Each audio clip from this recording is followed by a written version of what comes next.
अयोध्या अति पावनी। और अयोध्या का गौरव है, बिलक नहीं है, गौरव है भगवती सरयू। सरयू सरी कली कलुष नसावनी। ये भगवती सरयू है, ये बड़ी गंभीर गंभीर सरिता है महाराज। कई नदियां हैं जिनमें स्नान करने से पाप मुक्त हो जाता है जीव। प्रायः सभी नदियों के महत्व में यह बात आई है। चाहे आप भगवती गंगा को देखो तो भगवती गंगा में भी यही बात आई है ना। भगवती गंगा में स्नान करोगे आप निष्पाप हो जाओगे। हमारी भगवती नर्मदा के लिए भी आई है। और जो महानदियां हैं, हम तो सौभाग्यशाली हैं, बैत्रवती नदी के किनारे हैं, निकट है, इसलिए उसकी महिमा नहीं जानते। आपको पता है बैत्रवती कितनी दिव्य नदी है। बैतवा, शास्त्रों में कितना वर्णन है बैतवा के विषय में।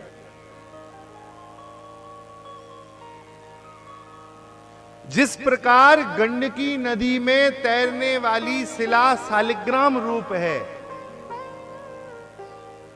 जिस प्रकार गंडकी नदी में तैरने वाली शिला शालिग्राम रूप है, और जिस प्रकार भगवती नर्मदा की गोद में तैरने वाली शिला नर्मदेश्वर महादेव के रूप में है, इसी प्रकार भगवती बैतवा की गोद में तैरने वाली शिला, यदि आप उस पर तुलसी अर्चन करेंगे तो वह शालिग्राम रूप हो जाएगी, और आप उसे यदि योनि पर पधरा देंगे तो वह शिवलिंग रूप हो जाएगी। हरि और हर का मिश्रित रूप है। हम कहां तक कहें, पुराणों में तो एक चरित्र आया है। पुराणों में देवताओं ने, ऋषियों ने जिज्ञासा रखी है कि कलयुग में एक समय ऐसा आएगा जब गंगाम त्यजति मेदनी, जब भगवती गंगा इस पृथ्वी को छोड़ के चली जाएंगी। गंगाम त्यजति मेदनी, भगवती गंगा पृथ्वी छोड़ देंगी।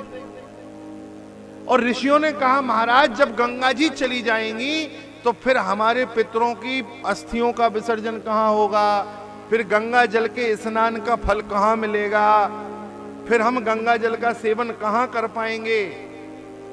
तो वहां आचार्यों ने कहा कलऊ बैत्रवती गंगा, ये स्पष्ट लिखा है, कलऊ बैत्रवती गंगा। कलयुग में बैत्रवती जो बैतवा हैं, यही भगवती गंगा के स्नान का फल देंगी। इनमें स्नान करना अर्थात गंगा स्नान करना है। अद्भुत महिमा है भगवती बैत्रवती की।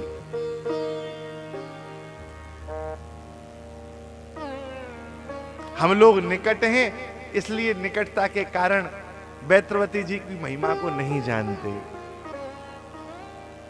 नहीं तो विदिशा जिले का गौरव है कि बैतवा जैसी नदी मिली हुई है।